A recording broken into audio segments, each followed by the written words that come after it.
세상을 깨우는 뉴스 VWM 뉴스 브리핑입니다. 오늘은 동성애 금지 국가로 최근 국제사회로부터 맹렬한 비판을 받고 있는 아프리카의 국가 우간다와 관련한 소식으로 문을 엽니다.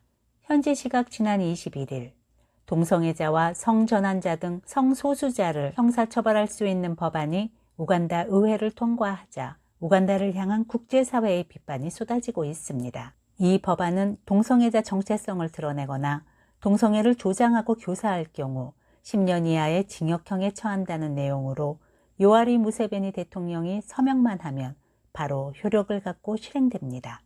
유엔 인권 최고대표 볼커 튀르크는 이 법안이 통과된 다음 날인 22일 이 차별적인 법안은 세계 최악의 법안 중 하나라며 비판했고, 대통령이 법안에 서명한다면 레즈비언, 게이, 양성애자들은 살아있다는 이유만으로 범죄자가 된다라고 지적했습니다. 인권단체 국제 엠네스티도 이 법안은 동성애자에 대한 심각한 폭력 행사라며 무세베니 대통령에게 거부권 행사를 호소했습니다. 이 새로운 법안이 성소수자들의 인권을 침해하고 혐오감을 부추긴다는 이유 때문입니다. 9년 전인 2014년 우간다는 이미 한 차례 반동성애를 법안으로 통과시키고 무세베니 대통령은 반동성애법에 서명을 한 바 있습니다. 우간다의 반동성애법이 공언되자 동성애가 범죄화가 될 수 있다는 소식에 미국은 물론 서유럽 여러 국가가 우려를 표했고, 오바마 대통령은 HIV, 에이즈 관련 원조를 끊을 수도 있다고 경고했습니다.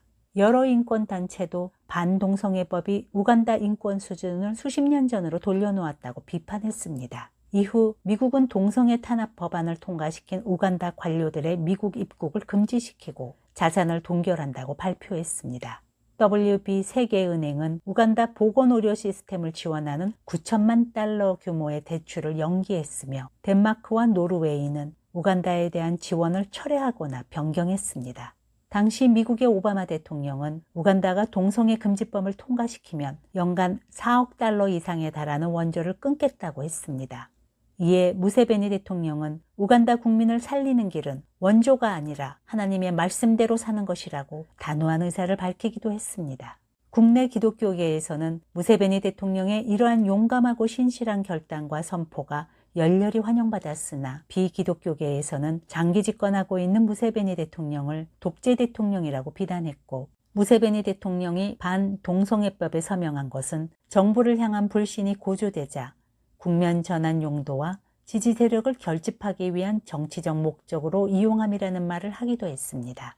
국내의 한겨레 가짜뉴스 피해자 모임은 무세베니 대통령의 인터뷰 영상을 확인해 보았으나 무세베니 대통령이 그러한 말을 한 적이 없음에도 국내 기독교계에서는 무세베니의 말을 확대 해석했다고 일축했습니다.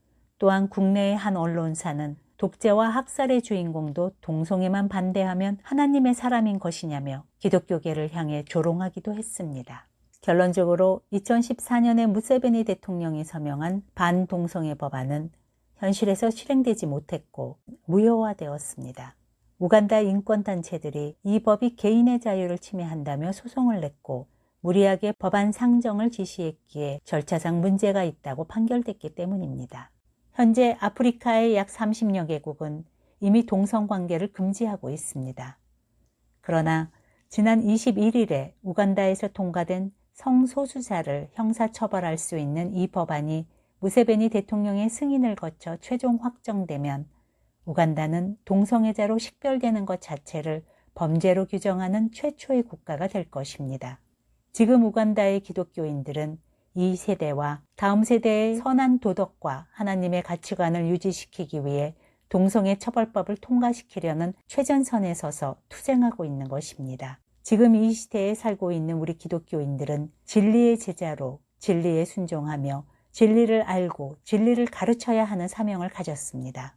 더욱 깨어 성경 안에 계시된 하나님의 말씀에 귀 기울이고 지도를 받음으로 생명력을 얻어 이방인들에게도 담대히 그 진리를 전해야 하는 것입니다. 기독교인은 하나님의 말씀에 순종하는 사람들입니다. 위협을 느끼고 무서워할 때가 아니라 우리가 아는 것에 대해 담대하게 입을 열어야 할 때입니다. 여러분의 선택은 무엇인가요? 사람들에게 미움을 받겠습니까? 아니면 하나님에게 미움을 받겠습니까? 지금까지 서인아였습니다.